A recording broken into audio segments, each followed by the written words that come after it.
예, 안녕하십니까. 삼성선물 리서치센터에서 FX 분석 맡고 있는 전승지입니다. 2019년도 이제 마감이 돼가고 있습니다. 올해 글로벌 제조업 위기라고 할 만큼 좀 힘들고 또 다사다난했던 한 해였는데요. 원화 같은 경우도 올해 글로벌 주요 통화 중에 가장 부진한 성적을 나타낼 정도로 힘든 한 해를 보냈습니다. 내년 또한 이런 환경들이 좀 이어질 것으로 보여지는데요. 올해 이제 내년도 연간 전망을 한국이 입증해야 할 과제들로 정해봤습니다. 그래서 올해 안 좋았던 여건들이 내년도에 이어질 것인데 이러한 환경들을 원화가 서울한시가 잘 이겨낼 수 있을지 한번 정리를 해보도록 하겠습니다. 오늘 이 시간에는 이제 올해 해외, 국내 외환시장 정리를 해보고요. 내년도 여건들 그리고 내년도 전망 순서로 진행을 해보도록 하겠습니다. 예, 첫 번째로 올해 해외 외환시장 정리를 해보도록 하겠습니다. 차트에서 보시다시피 작년도는 달러 지수의 상승세가 상당히 가팔랐는데요. 올해는 그 폭은 작년만 하진 않지만 달러 강세가 연장되었다라고 할 수가 있을 것 같습니다. 달러 지수는 18년도가 93.6 평균이었고요. 올해는 97.3 연평균을 기록을 하였습니다. 다만 그 움직인 폭은 상당히 제한적이었는데 95에서 100 사이에서 상당히 제한적인 등락을 나타냈습니다. 달러 강세를 이끈 요인들을 살펴보자면 가장 큰 것은 상대적인 미국 경기의 강세였습니다. 18년만큼은 아니지만 그래도 감세 효과가 이어지면서 미국 경기가 가장 좋았고요. 여기다가 미중 긴장이 고조가 되면서 위험 선호도 안전 선호 강화가 달러 강세를 견인을 하였습니다. 다만 폭이 작년만 하지 못했던 것은 작년 연준이 4번 금리를 올렸다면 올해는 3번 금리를 내리면서 완화적인 스탠스로 선회를 했고요. 여기다가 트럼프 대통령이 작년에는 약달러를 강하게 외치지 않았지만은 올해는 약달러와 또 연준에 대한 금리 인하 압박을 강화시키면서 달러 강세를 제한했다라고 보실 수 있겠습니다. 올해 통화들의 움직임을 보시자면 전체적으로 안전 통화들, 옌, 금, 이런 자산들이 강세를 보였고요. 미중 관련한 통화들, 호주 달러, 원화, 가 약세를 나타냈습니다. 원유 가격이 안정세를 보이면서 유가 관련한 통화들, 캐나다 달러나 러시아 루블의 강세를 확인하실 수가 있고 위안화 같은 경우는 미중 긴장 속에서 7위안을 상회를 하였습니다. 전체적으로 통화들은 낮은 변동성을 나타냈습니다. 두 번째로 이제 원화 시장을 말씀을 드리자면 앞서 언급드렸듯이 올해 주요 통화들 중에 가장 큰 폭의 절하를 기록을 했습니다. 거래 범위는 1,100원에서 1,223원 정도로 보시면 될 것 같고요. 작년 평균 환율이 1,100원이었는데 올해는 65원 높은 1,165원을 기록을 했습니다. 그래서 평균 환율로 보자면 2009년, 그러니까 금융위기 이후에 가장 높은 수준을 기록을 했습니다. 대부분의 통화 대비 약세를 기록을 했고 연간 변동폭 같은 경우는 10년 평균으로 132원이었는데 올해 연간 변동폭은 114원으로 전체적으로 좀 변동폭은 그리 크지 않은 모습이었습니다. 올해 이제 올해 이제 해외 외환 시장 점검을 하기 전에 이제 원화를 둘러싼 외환 시장의 특징들을 한번 살펴보도록 하겠습니다. 첫 번째로는 사실 원화는 완전히 선진 통화로 분류되지 않기 때문에 우리 성장률이나 금리 이런 부분에 민감하지 않은데요. 올해 같은 경우는 펀더멘털 영향력의 확대를 확인을 할 수가 있었습니다. 특히나 4월 발표된 우리 1분기 성장률이 마이너스 성장을 기록한 것을 계기로 환율의 상승이 좀 가파르게 진행이 됐는데요. 왜 그랬을까 좀 고민을 해보면 1분기 GDP 실적이 금융위기 이후, 2008년 4분기 이후 최악의 실적을 기록을 했고 설비 투자가 전기비 10.8% 감소하면서 우리 성장 잠재력에 대한 의구심이 부각이 되면서 워낙 펀더멘털이 안 좋다는 부분에 초점을 맞추면서 원화가 약세를 기록을 했습니다. 그래서 이 재료로 인해서 외국인은 올해 3월부터 5월까지 NDF 시장을 통해서 200달러 이상 달러를 순매수를 하였습니다. 두 번째로 가장 특징적인 점은 외국인이 보는 원화와 내국인이 보는 원화에 대한 관점의 차이입니다. 사실 올해 우리 한국 경제에 대한 비관론, 위기론이 상당히 팽배했었는데요.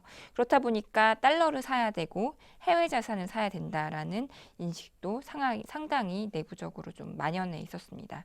그렇다 보니까 그 외화예금 개인의 비중이 상당히 높아졌고요. 해외 펀드, 해외 채권 이런 투자에 대한 관심도 늘어났습니다. 데이터로 보자면 해외 펀드 설정 규모가 2017년, 18년 사이 한 달에 한 2조 정도, 20억 달러 정도 해외 펀드가 나갔다면 올해 같은 경우는 월 4조 원, 그러니까 거의 40억 달러 정도 해외 펀드가 좀 나갔다라고 보시면 될 것 같습니다. 그래서 내부적으로는 위기 의식이 상당히 강하고 그래서 한국 자산보다는 해외 자산에 대한 인기가 상당히 강했다라고 보시면 될 것 같은데요. 근데 외국인의 입장은 달랐습니다. 외국인 같은 경우에 오히려 연초 대비 주식은 오히려 아직 순매수를 기록을 하고 있고요. 특히 채권 같은 경우는 14조 원 순투자를 했습니다.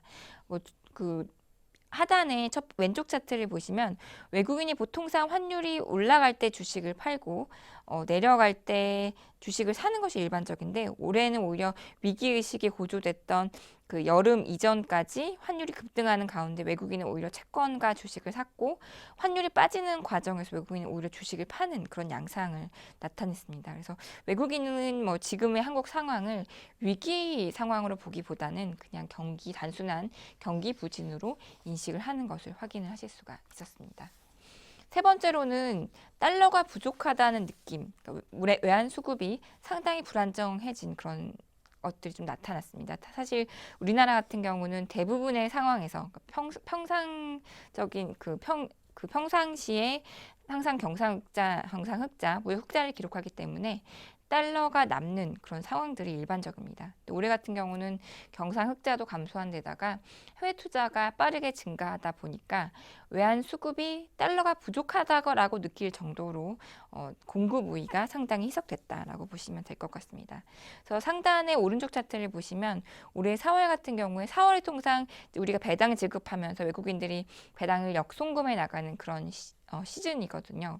그 시즌에 경상수지도 별로 많지 않고 그렇다 보니까 달러 수요가 상당했던 것을 확인을 하실 수가 있습니다. 특히 올해 이제 반도체가 워낙 부진을 해서 사실 전반적으로 반도체 경제 구조 자체도 반도체에 편중돼 있었고 무역 수지 자체도 반도체 흑자에 치중이 돼 있다 보니 올해 다른 분야의 무역 흑자는 거의 없고 반도체 부분의 무역 흑자가 200억 달러 정도 줄다 보니까 이제 그 달러 공급도 적고 또 해외 투자 많이 하면서 달러 수요가 적었던 그런 상황이었다라고 보시면 될 것 같습니다. 네 번째로는 그 중화권 금융시장과 연동성이 커졌습니다.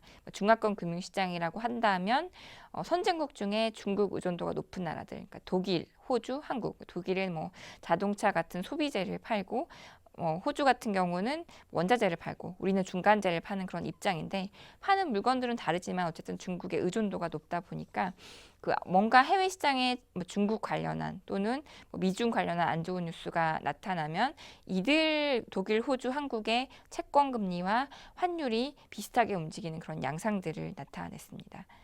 또 이제 이 부분에 대해서 이제 원화가 좀 긍정적으로 평가를 해보자면 선진 통화로서의 한 발짝 더 다가갔다라고 보시면 될 것 같은데요. 그러니까 이런 뉴스들이 외국인 자금 유출시키면서 원화를 약세로 갔다기보다는 이러한 펀더멘털 뉴스 자체에 외국인 유출입 없이 원화가 움직였기 때문에 뭔가 좀 선진 통화의 성격을 갖게 됐다라고 평가해 볼 수 있을 것 같습니다. 그러면 이제 2020년도 여건을 점검해 보도록 하겠습니다. 첫 번째로는 달러를 둘러싼 여건들을 점검해 보려고 하는데요. 5가지 포인트에서 경기, 통화정책, 위험선호도, 환율정책, 자금 플로우로 정리를 해보도록 하겠습니다. 경기 같은 경우는 내년도 1분기 중심으로 다소 달러 약세 우호적이긴 하지만 달러 약세가 그리 강하지는 않을 가능성이 높고 1분기 저점을 확인하고 반등할 가능성이 높다라고 생각이 됩니다. 일단 미국과 비미국 간의 격차, 그러니까 감세 효과 여러 가지 구조적인 요인들 때문에 18, 19년도 미국이 가장 돋보이는 그런 경기 여건이었는데요. 내년도에는 그런 여건이 다소 완화되긴 할 것 같지만 그 격차 축소가 의미 있지는 않을 거라는 판단입니다. 일단 글로벌 재고 사이클이나 기저효과들 때문에 1분기 중심으로 중국이나 독일 경제지표 올라오면서 달러가 약세 압력을 받을 것으로 보여지고요. 미국 같은 경우는 감세 효과 거의 없어지고 투자 부진이 이어지면서 이제 격차가 축소가 될 것으로 보여집니다. 근데 그럼에도 불구하고 그 더 큰 그림에서 글로벌 경제의 구조 변화들, 제조업 비중 축소라던가 밸류체인 약화, 환경 규제 강화, 중국의 내수 집중 이런 것들은 여전히 다른 나라보다는 미국에 유리한 여건을 유지하고 있기 때문에 이런 구조적인 면들은 달러를 여전히 받치고 있다라고 보여지고요. 특히나 그 미국 대선을 앞두고 트럼프 대통령의 정책은 미국에만 유리한 성장 정책을 펼칠 가능성이 높기 때문에 이런 부분들은 달러를 지지할 것으로 보여집니다. 그래서 경기는 1분기 중심으로 약달러 우호적이나 여전히 달러를 뒷받침해 줄 거다라고 결론을 낼 수 있을 것 같고요. 두 번째로는 위험 선호도. 일단 올해보다는 위험선호를 자극할 재료들은 있습니다. 일단 뭐 양적 완화는 아니지만 어쨌든 연준도 이제 내년 적어도 6월까지는 월 600억 달러씩 단기 채권을 매입할 거고요. ECB도 월 200억 유로씩 이제 자산을 확대하고 있기 때문에 이런 부분들이 유동성 확대, 위험 선호로 연결될 수 있고 또 이제 1분기 중심으로 이제 글로벌 경기 좋아지는 부분들, 내년 1월 발효될 볼커룰 완화 이런 것들은 금융시장에 긍정적이라고 볼 수 있겠습니다. 그럼에도 불구하고 안정적인 위험 선호를 기대하기 어려울 것이라는 판단인데요. 결국은 미중 긴장 구도를 유지하는 것이 트럼프 대통령의 그 선거에 유리할 가능성이 높고 따라서 이제 1단계 합의에도 불구하고 미중 긴장 구도는 이어지면서 위험 선호도를 희석시킬 가능성이 높고 여기다가 미국 자산이 비싸다라는 부분들, 중국 경기 둔화 우려 이런 부분들은 위험 선호에 제약을 할 것으로 보여집니다. 그래서 위험 선호도가 조금 좋아진다는 점은 달러 약세 우호적이나 여전히 안정적이길 기대하기 힘든다는 점에서 달러가 위험 선호 때문에 급격하게 하락하기는 어려운 환경이다라고 보실 수가 있고요. 통화 정책 같은 경우는 뭐 지금 여기저기서 이제 중앙은행들이 통화 완화에 대한 한계와 효과에 대한 의구심을 갖고 있긴 하지만 여전히 완화적인 정책이 경기의 버팀목이 될 것으로 보여지고 나라별로 보자면 연준이 어쨌든 여력이 가장 크다라는 점에서 경우에 따라 뭐 시장이 그럴 경기 둔화 우려가 심하게 강화됐을 때 시장과 트럼프 대통령의 인하 압박이 강화되면서 이러한 부분들은 달러 약세 우호적이라고 판단이 됩니다. 그럼에도 불구하고 유로존이 월 200억 유로씩 계속 자산을 매입해주고 있기 때문에 이러한 부분들은 또 달러를 지지해주는 요인이 될 것으로 보여지고요. 환율 정책 같은 경우는 이제 올해 트럼프 대통령이 달러 약세에 대해서 계속 발언을 해왔는데 내년도 미국 경기 둔화 우려 시에 다시 약달러 선호가 뚜렷해질 것 같은데 그럼에도 불구하고 시장에 직접 개입하기는 어려울 것 같고 결국은 이제 연준을 통해서 압박이 나타날 것으로 판단을 하고 있습니다. 자금 플로우 같은 경우는 올해는 이제 유로존의 베이직 밸런스가 상당히 개선이 되면서 유로화 강세에 유리한 환경이 나타났는데요. 다시 이러한 환경은 좀 약화될 것으로 보여집니다. 왜냐하면 유로존이 월 200억 유로씩 계속 자산을 매입을 하고 그런 점은 유로존이 결국 세계의 금융시장의 자금 공급자 역할을 할 수 있기 때문에 그러한 부분들은 유로 강세를 억제하는 그러니까 달러화의 지지력을 제공해주는 요인이 될 것으로 보여지고요. 일본 같은 경우는 올해 내내 해외 채권 투자를 통해서 달러의 환율을 받쳐왔습니다. 근데 지금 사실 일본 국민연금이나 보면 여력이 많이 소진된 상태인데요. 어떻게 일본 당국이 달러엔을 받치기 위해서 해외 투자 촉진을 할지 좀 내년에 주목되는 부분입니다. 중국 같은 경우는 이제 중국 채권 주식 시장으로 외국인 자금이 계속 유입이 되고 있는 환경이고요. 내년도에도 이런 환경은 이어질 것이라는 판단입니다. 하나 이슈로 이제 뽑은 것이 내년에 대선이 있기 때문에 대선이 있는 해 달러화가 어떻게 움직였을까 한번 정리를 해봤습니다. 일단 선거 있는 그 해에는 대부분 달러는 강세였습니다. 80년도 이후에 9번의 선거가 있었는데요. 평균적으로 이제 그 9번 선거에서 7번 달러가 상승을 했고 평균 5% 정도 강세를 보였습니다. 약세는 언제 기록을 했느냐? 부시 1기에서 2기로 넘어가는 시기, 오바마 1기에서 2기로 넘어가는 시기. 그러니까 약세 시기였지만 모두 이제 그 정권 연장하는 데는 성공을 했었고요. 경기 침체를 경험한 해가 이제 80년도하고 2008년이 있는데 두 시기 모두 집권당이 교체가 됐습니다. 달러는 이제 강달러를 나타냈고 사실 그래서 결국은 뭐 달러가 약세로 된다고 해서 이제 뭐 달러 약세된 시기에 물론 모두 다 연임을 했지만 달러 강세로 간다고 해서 모두 그 집권당이 바뀌는 것은 아니었습니다. 그렇기 때문에 올해 이제 경기가 좋고 달러가 강세로 가고 그래서 그 집권당이 계속 그 당을 유지를 할 수 있는 그런 시기도 있었기 때문에 일단 해마다 좀 상황은 달랐다라고 보실 수가 있고요. 뭐 올해 이제 선거와 이제 외환시장의 한번 양상들을 살펴보자면 일단 첫 번째로는 선거에 대한 전망이 주는 외환시장 영향이 있을 것 같고요. 두 번째로는 이제 대선이 있는 해에 정책이 주는 달러화의 영향이 있을 건데 첫 번째로 이제 올해 민주당 후보의 지지율이 올라갔을 경우는 달러는 선진 통화에 대해서는 약세를, 신흥 통화에 대해서는 강세 압력을 보일 것 같은데 왜냐하면 이제 민주당 후보들의 그 대부분 공약 그 정책 그 내용들이 대부분 대중 강경, 보호무역주의, 반기업, 그러니까 성장보다는 뭔가 분배에 좀 초점을 맞추고 있기 때문에 이들 후보의 지지율이 올라갈수록 미국 성장에는 좀 부정적이기 때문에 선진 통화, 뭐 유로나 파운드 이런 통화에 대해서는 약세를 보일 가능성이 있고 또 두 번째로는 민주당의 그 정책들이 증시에 부정적이기 때문에 신흥 통화에는 약강세를 나타낼 가능성이 높다라고 보여집니다.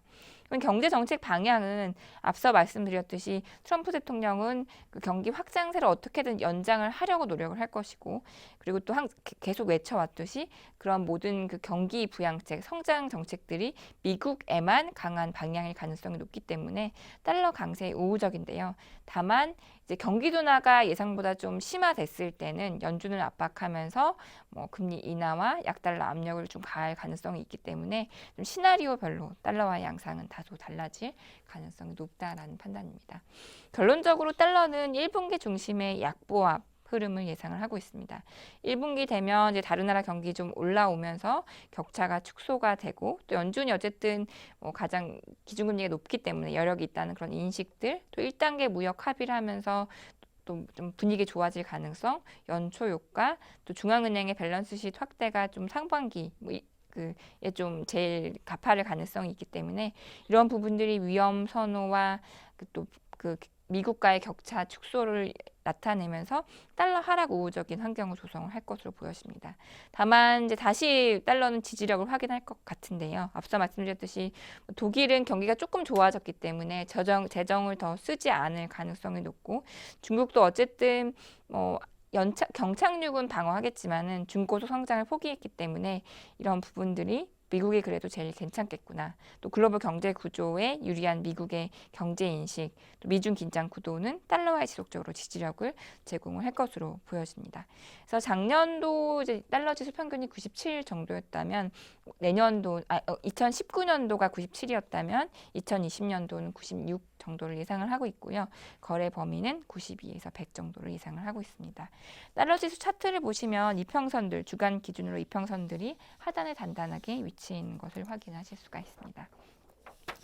원화 환율을 전망을 하려면 위안화도 좀 필수적일 것 같은데요. 위안화는 사실 지금 1단계 무역 합의를 하면서 뭔가 분위기가 좋아지지 않을까라는 기대들이 있긴 하지만 그럼에도 불구하고 그러니까 위안화 약세, 환율 상승 우호적인 환경은 이어질 것이라는 판단입니다. 일단 중국이 이제 중고속 성장을 포기하고 5%대의 성장률이 진입을 할 건데요. 어쨌든 이런 부분들 인민은행의 금리 인하 기조 그리고 두 번째 차트 보시면 중국으로 계속 외국인 채권 주식 자금이 들어가고 있긴 하지만 그 국제 수지하에서 오차 및 누락 부문 그러니까 국제 수지의 대차를 맞춰봤을 때 뭔지는 모르겠지만 자금이 계속 들어오거나 빠져나가는 그런 항목이라고 보실 수 있는데요. 그런 항목에서 자본 순유출이 계속 나타나고 있습니다. 그래서 올해 상반기 경상흑자가 880억 달러인데 오차 및 누락이 1,300억 순유출을 기록을 했습니다. 그래서 알게 모르게 빠져나가는 그런 자금들, 홍콩 불안, 미중 긴장 구도 장기화 이런 부분들은 위안화 약세 압력을 계속 가할 것 같고요. 그럼에도 불구하고 올해 거의 고점 부근이었던 7.2를 넘어서지는 않을 것 같은 것이 어쨌든 달러가 약보합 정도 예상이 되고 있고 또 이제 경상수지 같은 경우는 사실 작년도에 하마터면 이제 경상수지가 적자거나 균형 수준을 기록할 수도 있었는데 있는데 수입이 급감을 하면서 흑자 기조를 재확인했고, 특히나 이제 올해 위안화율이 7 넘어가면 위안화율이 이제 속등할 거다라는 우려감이 있었지만은 어쨌든 외환 당국이 이래저래 시장을 잘 관리할 수 있다는 능력을 확인을 했고 의지도 확인을 했기 때문에 시장에서 이제 공격하는 그런 부분들은 좀 제한적일 것 같고요. 어쨌든 외국인이 뭐 중국 주식이나 채권은 계속 사고 있기 때문에 이러한 부분들은 위안화율의 폭등을 좀 억제하는 요인이 될 것 같습니다. 그래서 위안화 7.2가 방어된다라는 그런 부분은 이제 원화 상단도 방어될 수 있다로 좀. 예, 다음으로 2020년도 그러면 이제 우리 원화 시장을 둘러싼 수급 전망을 해보도록 하겠습니다. 앞서 말씀드렸듯이 올해 달러가 부족했습니다. 그래서 종합적으로 올해는 200억 달러 정도, 이제 차트를 보시면 이제 밑으로 갈수록 달러가 부족한 거고 플러스로 가면 달러가 남는 달러 초과 공급으로 보실 수가 있는데요. 200억 달러 정도 외화 수요 우위로 올해는 집계가 됐습니다. 경상국자는 작년에 비해서 200억 달러 정도 감소를 했고요. 다만 외국인이 채권을 많이 사줬기 때문에 그런 부분들이 달러 공급 압력으로 작용을 했고, 해외 투자 같은 경우는 이제 2018년도보다는 조금 감소를 했지만 NDF 시장에서 외국인이 달러를 많이 샀기 때문에 전체적으로 외화 수요가 많았던 것으로 보여집니다. 내년도 역시 이 외화 수요 상황이 크게 이제 나아지고 그러니까 달러 공급으로 전환된다라고 기대하기는 어려울 것 같습니다. 경상흑자는 사실 한국은행은 좀 올해보다 내년도 2020년도 경상흑자가 줄어들 것으로 예상을 하고 있지만 당사는 50억 달러 정도 증가하는 것으로 예상을 하고 있고요. 외국인 투자는 올해 워낙 외국인이 채권을 많이 샀기 때문에 올해만큼 되기는 어렵다라고 판단이 되고 외국인 투자는 올해보다는 내년도에 줄어들 전망입니다. 달러 공급은 전체적으로 뭐 올해와 비슷하거나 조금 줄어들 가능성이 높아 보이고요. 해외 투자 같은 경우는 국민연금이 워낙 뭐 계획대로 해외 투자를 하고 있기 때문에 뭐 달러 수요는 계속 유발이 될 것 같고, 다만 달러 강세가 약화된다는 점에서 외국인의 NDF 순매수는 올해보다는 약화될 전망입니다. 그래서 올해처럼 외화 수요가 아주 많지는 않더라도 내년도 역시 안정적인 달러 공급 우위를 기대하기는 어렵다라는 판단을 가지고 있고요. 이제 우리 시장을 둘러싼 이슈들을 아주 간단하게 좀 정리를 해보면 안 좋은 요인들을 올해 너무나 이제 부각이 됐고 그런 부분들이 이제 올해 원화가 가장 부진한 성적을 기록하는데 연결이 됐는데, 내부적인 안 좋은 점들, 대외 의존도 높은 거, 반도체 의존도랑 중국 비중 너무 큰 거. 그다음에 또 하나가 지금 뭐 IB를 중심으로 한국 시장에 대한 평가를 할 때 세계에서 인구 노령화가 가장 빠르다. 인구 구조에 대해서 한국을 좀 부정적으로 평가를 하고 있더라고요. 그래서 그런 부분들이 여러모로 좀 부정적인 요인을 올해 나타났고, 또 이제 대외 환경도 탈세계화, 보호무역주의, 글로벌 공급 체계 약화, 또 중국에 우리가 수출을 많이 하는데 중국이 수입을 줄이는 정책을 펴고 그러니까 성장 정책을 변화하고 있다는 점, 이런 대내외적인 불안정한 요인들이 있을 것 같고요. 결국 내년도도 이런 부분들이 뭐 변하거나 우리가 극복을 할 수 있는지 없는지를 좀 평가하는 그런 해가 될 것 같습니다. 사실 중요한 거는 반도체가 빠르게 반등하면 이제 우리 지표들도 빠르게 좋아지면서 이제 우리 뭐 원화도 좀 강세 압력을 받을 수 있을 것 같은데 사실 뭐 기대하기는 어렵다는 판단이고요. 두 번째로는 이제 내년도 우리나라가 주요국 중에 재정을 제일 많이 씁니다. 그래서 재정이 잘 쓰였다, 성장으로 연결될 수 있다라는 긍정적인 평가를 받았을 때 원화가 강세 압력을 받을 수 있는데, 이게 별로 실효성이 없다라고 평가를 받았을 때는 결국 재정 건전화에 대한 압박을 받을 수 있기 때문에 이런 부분들이 원화 환율에 우리 경제에 어떻게 영향을 줄 수 있을지 좀 계속적으로 지켜봐야 될 것 같습니다. 결론적으로 말씀을 드리자면 올해 거래 범위가 1,108원에서 1,220원 정도였습니다. 거래 범위는 사실 2019년과 2020년이 크게 다르지 않을 것이라는 판단이고요. 1,130원에서 1,220원을 예상을 하고 있고, 연평균환율은 올해가 1,165원이었는데 내년도는 75원을 예상을 하고 있습니다. 결론적으로 상단은 일단은 뭐 지금 1,300원 한국 경제 위기론을 얘기하시는 분들은 뭐 1,300 간다라는 뭐 전망을 하시는 분들도 간혹가다 있긴 하지만 상단은 상당히 단단합니다. 우리 뭐 여러 가지 건전성이 여전히 탄탄하다는 부분하고 내년도 환경은 달러 강세가 더 많이 가지는 않을 것 같다. 그리고 또 뭐 우리 재정을 많이 쓰는 그런 긍정적인 부분들, 또 올해 드러난 그런 구조적인 대내외적인 문제들이 이미 환율에 많이 반영됐다라는 그런 점들. 특히 또 1분기 중심으로 중국이나 유로존 경기 좋아지면 그 부분이 또뭐 우리한테도 긍정적인 영향을 미칠 수 있을 것 같고요. 그래서 그런 부분들이 이제 위안 환율도 7.2가 지켜진다라는 점에서 일단은 올해 환율 상단을 넘어설 것 같지는 않고요. 그렇다고 그러면 환율이 1100 밑으로 빠지겠느냐. 근데 여전히 우리 구조적인 문제들이 빠르게 해결되기 어렵고 IT, 특히 반도체도 빠르게 반등하기 어려울 것 같고 달러가 약세로 가더라도 그 폭은 제한적일 것 같고 여전히 뭐 탈세계화나 구조적인 문제들, 또 우리 수급적인 그런 여건들이 달러 공급 우위가 아니라는 그런 점들에서 빠른 원화 강세를 좀 기대하기도 어려운 환경이라고 보시면 될 것 같습니다. 그래서 저점 매수 전략 많이 빠졌을 때 사시고 많이 팔았을 때 올랐을 때 파시는 그런 좀 레인지 플레이가 유효할 가능성이 높다라고 판단을 하고 있습니다. 예, 2020년 환율 전망을 말씀드렸는데요. 내년도도 사실 만만치는 않은 환경인 것 같습니다. 미국 대선도 있고요. 그래서 내년도 준비 잘 하셔서 건승하시는 한 해 되시길 바라겠습니다. 내년에 뵙도록 하겠습니다. 감사합니다.